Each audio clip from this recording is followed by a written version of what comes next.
నమస్తే, welcome to our channel. Jagan Reddy ప్రభుత్వం ఈ 5 ఏళ్లలో వ్యవస్థలను అడ్డం పెట్టుకొని ఎన్ని దారుణాలు చేసిందో మనందరికీ తెలుసు. అయితే ఇప్పటికే ఆంధ్రప్రదేశ్లో ఎన్నికలు దగ్గర పడుతున్నాయి. ఎలక్షన్ కోడ్ కూడా అమల్లో ఉంది. అన్ని నిషేధ ఆజ్ఞలు కొనసాగుతున్నా కూడా చేరాల్సిన డబ్బంతా 175 నియోజకవర్గాలకు ఇప్పటికే చేరిపోయింది అనే వార్తలు వినిపిస్తున్నాయి. అయితే ఇది చేరవేసింది కూడా పోలీసులే అన్న వార్త ఇప్పుడు అందరినీ షాక్ గురి చేస్తోంది. ఇక రాత్రి వేళల్లో కరెంటు తీసి మరీ పోలీసుల వాహనాలలో ఒక్కొక్క ఎమ్మెల్యేకి 20 కోట్ల డబ్బు తాళిపోయింది అన్నట్టు న్యూస్ అయితే చక్కెర్లు కొడుతోంది. అయితే ఎన్నికల కోడ్ అమల్లో ఉన్నా కూడా మరి వైసీపీ ప్రభుత్వం ఇలా చేయడాన్ని ఎలా చూడొచ్చు? మరి దీనికి సంబంధించి మరిన్ని వివరాలు మనతో పాటు senior political journalist doctor Durga Vadlamani గారు ఉన్నారు. ఆవిడని అడిగి తెలుసుకుందాం. నమస్కారం మేడం. నమస్తే. సో ఆంధ్రప్రదేశ్లో ఎన్నికల కోడ్ అమల్లో ఉన్నా కూడా ఇప్పటికీ వైసీపీ అరాచకాలు ఏమాత్రం తగ్గలేదు, ఇంకా పెరుగుతున్నాయనే చెప్పుకోవచ్చు. ఇప్పటికీ టీడీపీ కార్యకర్తలను చంపడం కావచ్చు, అలాగే వాళ్ళపై దాడులు, వాళ్ళ ప్రచార రథాలను తగలబెట్టడం, ఇలా ఎన్నో చూసాం. అయితే ఇప్పుడు డైరెక్ట్గా పోలీసుల వాహనాల్లోనే ఎమ్మెల్యేలకు డబ్బు తాళిపోయింది, ఇదంతా చీకట్లో జరిగింది, దీనికి విద్యుత్ శాఖ కూడా సపోర్ట్ చేసింది అనే వార్తలు అయితే వినిపిస్తూ ఉన్నాయి. సో ఇదే సంఘటన మనం తెలంగాణలో కూడా చూసాం. తెలంగాణలో కూడా పోలీసుల వాహనాలే డబ్బులు తాడించిన పరిస్థితి. అయితే ఇప్పుడు మరి ఆ ప్రభుత్వం పక్కకు కూర్చుంది. మరి రేపు వైసీపీ కూడా ప్రతిపక్షం అయిపోతే మరి అందరి గుట్టు బయటకు వచ్చే అవకాశం ఉంటుందంటారా? ఇలా కేవలం పోలీసుల వాహనాల్లో డబ్బులు తాడించడాన్ని ఎలా చూడొచ్చు అంటారు? మీరు చెప్పింది కరెక్ట్. గతంలో తెలంగాణలో కూడా ఇలాగే జరిగింది. కేసీఆర్ ప్రభుత్వం ఉండగా కేసీఆర్ గారు ఇంటికి వెళ్ళారు. మీరు చెప్పింది అది కూడా కరెక్టే. ఇప్పుడు జగన్మోహన్ రెడ్డికి ఏ గతి పడుతుంది, జగన్మోహన్ రెడ్డి గారికి ఏం పడుతుందో చెప్పే ముందు మీరు చెప్పినట్టుగా ఇప్పుడు అసలు డబ్బు ఏదైతే ఉందో కంటైనర్లలో మీకు గుర్తుంటే తాడేపల్లికి ఒక పెద్ద కంటైనర్ వచ్చింది అప్పట్లో. అది ఏమిటి అనేది ఇప్పటికీ అందరికీ ఒక క్వశ్చన్ మార్క్. అది వెళ్ళాల్సిన వేలో వెళ్లకుండా రివర్స్లో వెళ్ళి మళ్ళీ రివర్స్లో వచ్చి దాంట్లోంచి అంతా గూడ్స్ వెళ్ళి ఇవంతా జరిగాయి. అప్పుడే మనం చెప్పాం డబ్బు అందులోంచి అక్కడ తరలించారు అని. ఇప్పుడు కొత్తగా ఎన్నికలు కూడా అమల్లో ఉన్నప్పటికీ ఇంకా 10 రోజులు ఎన్నికలు ఉన్నాయి మనకు తెలుసు.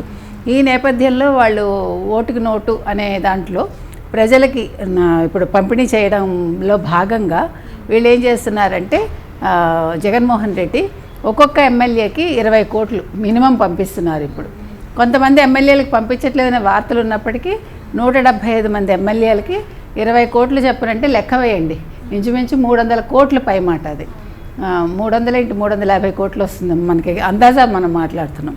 సో ఈ డబ్బంతా ఎలా పంపిస్తున్నారు అని చూస్తే ఈ డబ్బుని వాళ్ళు 20 కోట్లు ఎలా పంపిస్తారు? పోలీస్ వాహనాల్లో పంపిస్తున్నారు. పోలీస్ వాహనాల్లో ఎలా పంపించగలుగుతున్నారు? డీజీపీ ఆయనకు కావాల్సిన వ్యక్తి, సిఎస్ ముఖ్యమంత్రికి కావాల్సిన వ్యక్తి, అందరూ రెడ్డి సామాజిక వర్గానికి చెందిన వాళ్ళే. వాళ్ళని ఇంతవరకు కేంద్ర ఎన్నికల సంఘం వాళ్ళని ట్రాన్స్ఫర్ చేయలేదు.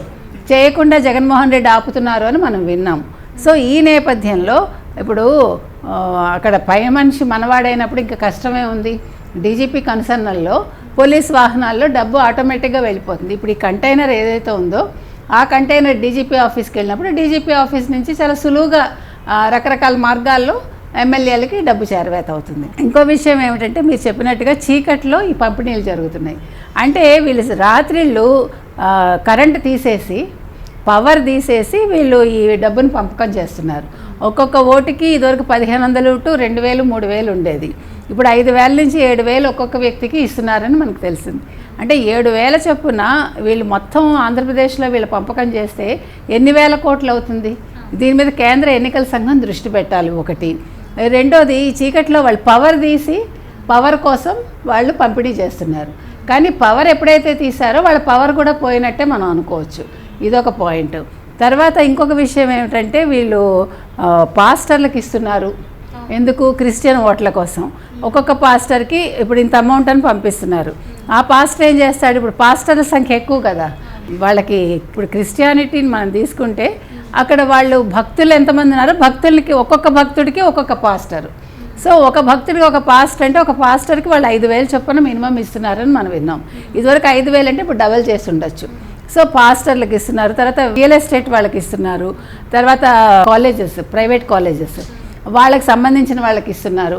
ఇట్లా రకరకాల మార్గాల్లో ఈ డబ్బు పంపిణీ జరుగుతోంది. దీనివల్ల ఏంటంటే వీళ్ళు ఓట్లు వస్తాయని భ్రమపడుతున్నారు. కానీ ప్రజలు ఈ డబ్బు తీసుకుని వాళ్ళు వేయాల్సిన వాళ్ళకే వేస్తారు. దానికి కారణం ఏంటంటే ఒకటి మేనిఫెస్టోలో జగన్మోహన్ రెడ్డి ఏమీ కొత్తగా చెప్పలేదు. అవి నవరత్నాలు కాదు రాళ్లలో ఉన్నాయని ప్రజలు అనుకున్నారు.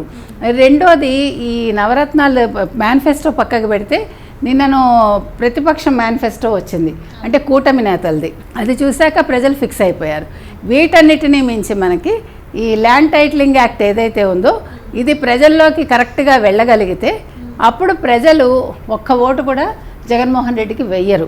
ఇప్పుడు ప్రతిపక్ష నేతలు ఏం చేద్దాం అనుకుంటున్నారంటే మేనిఫెస్టోని కరపత్రాల రూపంలో ఇంటింటికి ఇవ్వాలనుకుంటున్నారు.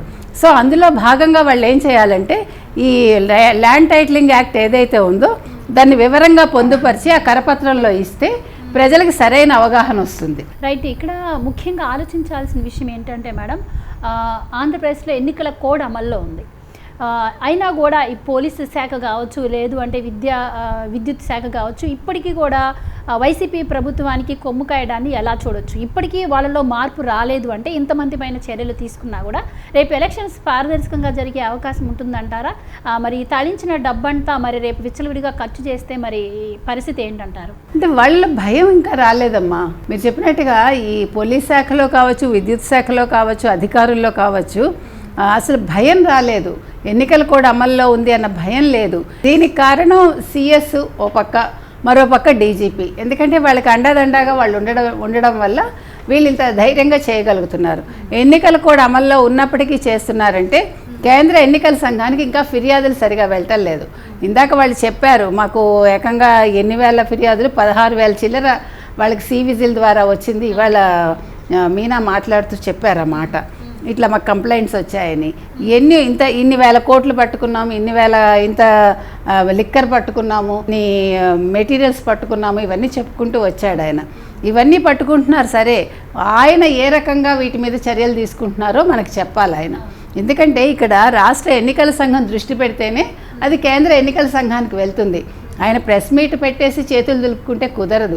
ఈ జరుగుతున్న అన్యాయాలు, అక్రమాలు, నిన్న మీకు తెలుసు ఆ యాదవ్ మీద ఎట్లా దాడి జరిగిందో, పెద్దిరెడ్డి మనుషులు ఎలా చేశారో, తిరిగి అతని మీద కేసు పెట్టారు. చిత్రం ఏంటంటే, సో ఈ విషయాలన్నీ కూడా ఎక్కడికక్కడ ఎన్నికల సంఘం దృష్టికి, అంటే రాష్ట్ర ఎన్నికల సంఘం కేంద్ర ఎన్నికల సంఘం దృష్టికి తీసుకెళ్తే అప్పుడు కొద్దిలో కొద్ది మనకి ఇవి తగ్గుతాయని మనం భావించవచ్చు.